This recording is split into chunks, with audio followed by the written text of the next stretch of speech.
we're going to go to Window Pathfinder, click that, and you'll get a box pop up. What we're going to do, we're going to select the B first, select that, and we're going to click the second button on the shape modes, and that's going to cut out the shape. So now you can see it's one shape, just like that. And then we're going to select all the type and click Unite. So you want to make sure you click the first button there, and that's going to unite everything. So that's pretty cool. And what we're going to do now is drag another artboard across there, because maybe we want to leave this shape. Maybe we want to edit it later, so we can leave that there. And we're going to start working with this type here. And you can see you can even turn the guides off. We don't really need them now, but that's fine. And you can see that that's looking pretty cool. And what we're going to do now is start creating some effects and using some color. So what I usually do first is I'll just play around with the color, and I'll add a background, press M, and press Control Shift left semicolon, and we'll choose a dark blue here. And what Control Shift left semicolon does is bring it to the back. If you do the opposite, when you press right, it will bring it to the top, and that to the back. So we're going to have that. You can put the background on a separate layer if you want. I made a new layer here called Effects, but we can just call this Background. And I'll just click this little color here and drag it up, and then we'll drag this to the bottom here and lock that. So we've got our background blue locked in there. And we've got our type now. So what I usually like to do is we'll start adding some shadows and stuff like that. So because our type is united, it's now a group. What we can actually do now is press Control 8, or you can go to Object, Compound Path, Make, and now it's a compound path. So now if we add a gradient to it, it's going to affect the whole shape and not just each separate letter, as you can see there. And so that's going to be handy for later.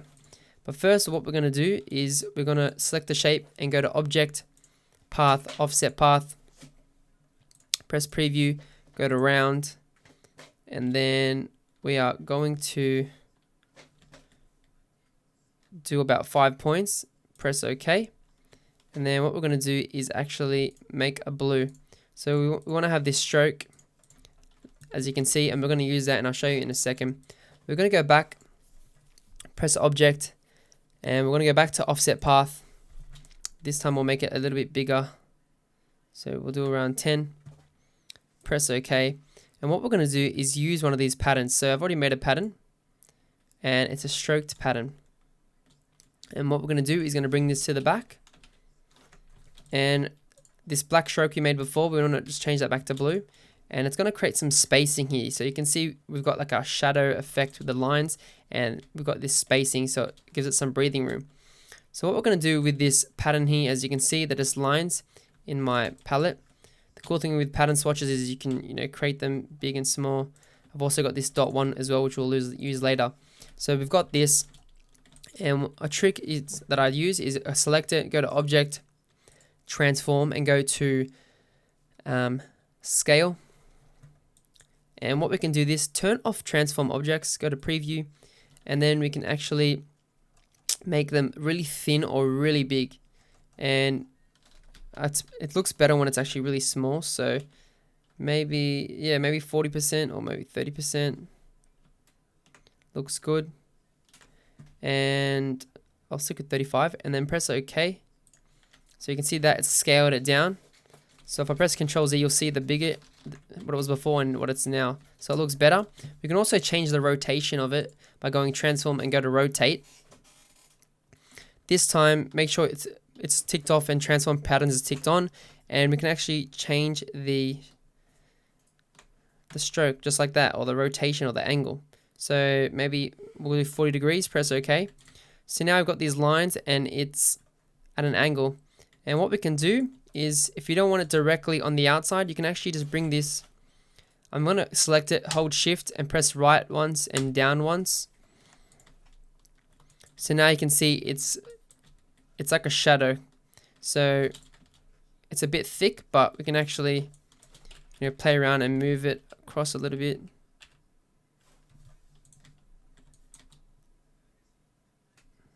Just like that. Just play around. You can also make this bigger as well, this path, by adding a stroke to it. And then you can see it adds more space to the shadows there. So cool, so you can see we've got that happening and it's looking pretty sweet. So we've got those lines, and another cool thing is if we go to our transparency panel by going window, transparency, and you can actually play around with these and you can get like a nice dark shadow there if you want to make it dark, color burn, or play around with color dodge. You can see it goes a bit pink, which is pretty cool, or hard light. You can play around with those and do whatever you want. I'm just going to leave it on normal for now. And you can see we've got that. So now what I'm going to do is add a bit of a gradient. So I like to press Control C, Control F, select the whole shape. And because it's a compound path, it's going to work on the whole thing. So now we've got a copy on top. And we're going to go to our gradient panel and then make a gradient. So if you just click on the color in your gradient panel, also go to window and gradient to open that. And we're going to go to 90 degrees. And if you click this little button in the left side here, it's going to reverse it. It's going to do that. And I'm just going to drag the colors we want onto the gradient. So I usually use a darker color and a lighter color. So you can see that it adds a bit of dimension. And I can actually drag this little slider in the middle here. You can see here, if you drag that, it's going to add a nice tonal effect there. So we've got, a bit of shadow down here and it's a more lighter up there, which actually looks pretty nice. So that's looking good. And what we're going to do now is stack on some more effects. So we'll select it again and we'll go Control C, Control F. We'll make a copy. And what I like to do is we'll just adjust it a little bit. So we'll move it a bit to the left, to the right, sorry. And you can actually go to transparency and you can actually go multiply here. Or color burn. Color dodge, or soft light. Actually, I might we'll put it on multiply just to add a nice tone there. And you can also actually copy this on top, Control C, Control F, bring it to the front, and then we're going to select that one we just made, and then go to Unite again. And instead of Unite, we're going to do the cookie cutter. And now it cut these shadows. So you can see what we did. And now we have this shadow on just that bit we want there. You can see, and it's added a bit of a shadow here. And what we can do is we can actually change the color to a blue, just to get those shadows on the right hand side. And you can see there it looks nice. And it's separate. Just like that. So that adds a bit of dimension to that as well. Another cool trick as well to add some more patterns. If you want to add more patterns inside, you can actually go select it, go to object, go back to offset path as well. And this time we're going to do the opposite. So we're going to go minus. And what's that going to do? It's going to, I'll just make sure I got the right one selected. Yeah, so I've got this, and we're going to go to offset path again. Do the opposite, so make sure it's in the middle, center of the shape. We'll go maybe 3. Press OK, and then we're going to press Shift X to make it a stroke. And then I'll just change the multiply so you can see it. So we've got a stroke here. We'll bump that up to 2 points. So you see we've got a bit of a stroke here. So you can actually, make a fill out of that, or leave it on stroke, or also you can add a pattern. So I'm going to click on my other pattern now, the dots. So you can see we've got a pattern here, and I'll do the same again. We'll go to Object, Transform, and then I'll start scaling it down. And make sure tick that box off. So it just adds a bit of more dimension. So I'll add that. And then I'm going to go to Rotate as well. To 40 degrees. Press OK. And you can play around with the blending modes again to see what effect you want. Lighting looks pretty cool, but we'll just leave it on. We'll leave it on color burn, so you can see it's adding some more detail. So if you zoom out, you can see it looks like there's lines going through it, and it looks really good. But if you zoom in, you can see that they're all little dots. So the more effects, the more it stacks up and adds it together. which is pretty nice. Another cool thing is to add some highlights as well. So like we did with these shadows, we can actually do the same. So we can actually make a copy of this again. So you can see this. We'll make it white for now, and then I'm going to go to the left here.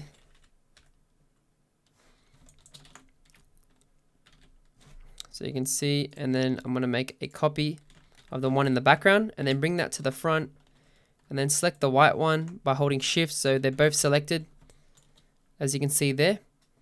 And I'm going to go back to my Pathfinder tool, and then we're going to cut that out. So we've got a bit of highlight on the left here, which might be a bit too much.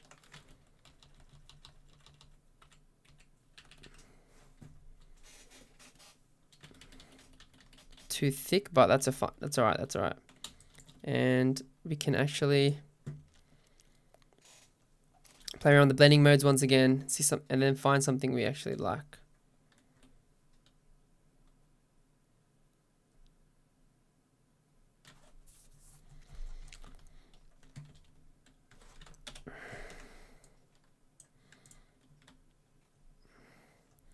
Or you can actually just drag it on the side there.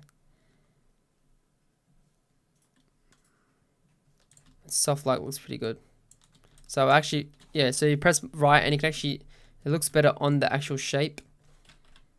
So it doesn't matter if it's running over a little bit, but you can see how it's just add a bit of that highlight on the shape, on the shadow. So it's making it look a bit more 3D now. So we have that, we've added some effects, we've added, some shadows, some patterns into the mix, and it's really starting to stand out more.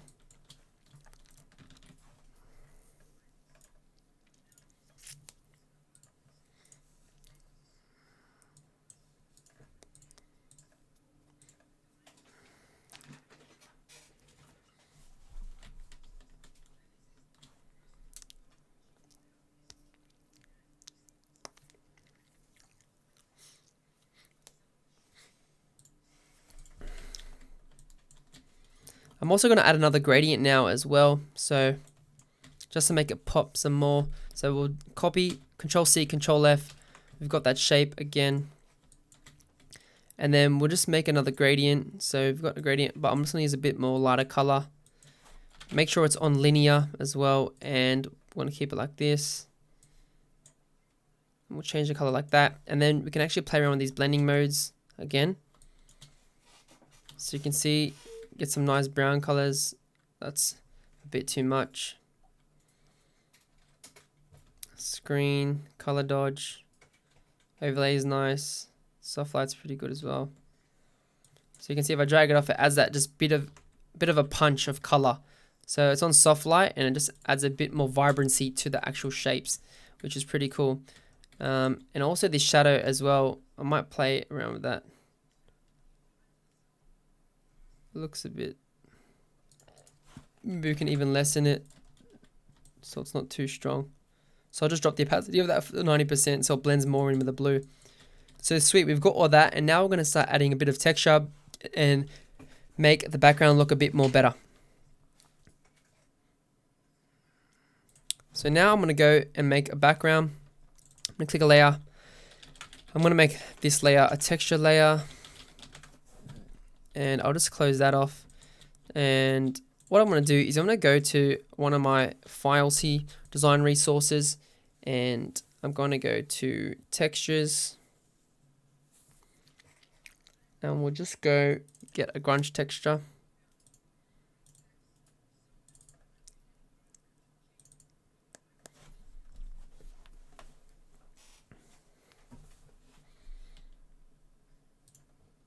And we'll just find something that's a little bit subtle, not too dangerous. So we'll pick this one here, press Control C and then Control F. So I'll just copy this, and I'm going to make sure it's on the right layer. So on a texture layer, and we're going to bring this to the back. So just below our background. And now I'm going to change the color of this. We'll make it the blue, and then we'll play around with the blending modes again. So you can see you get some effects, soft light, and then we'll just dim that a little bit, and then I'll create another copy and then just move it around the opposite way. And we can actually make this light on screen. And I'll press M for the marquee tool. We're going to make a clipping mask like we did before. And then select that, press Control 7, and then we'll do it again. Make another one.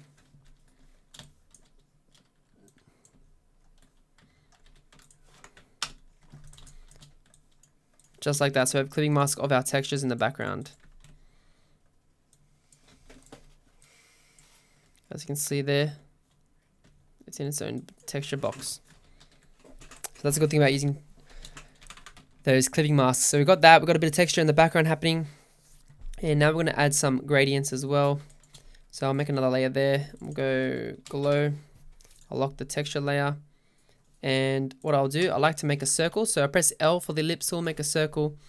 And then once again, we'll drag these colors into the slider down here. And we'll do radial this time, so it comes from the middle. And we'll just press this little color slider, and we're going to change the opacity here to 0%. Just like that. Play around with the slider here. And we're going to go to our transparency and then play around with the colors here.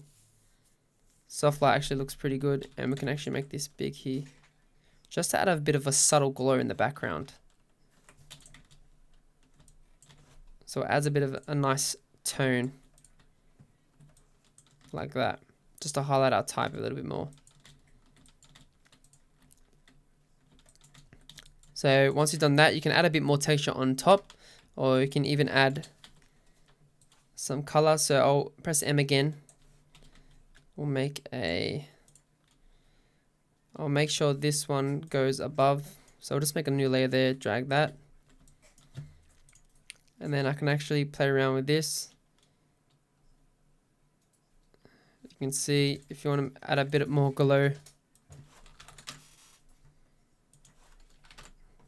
90%. So you can add some glow there.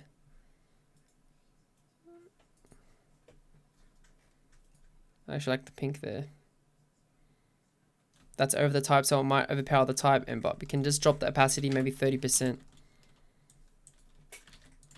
So it adds a bit of tonal range there.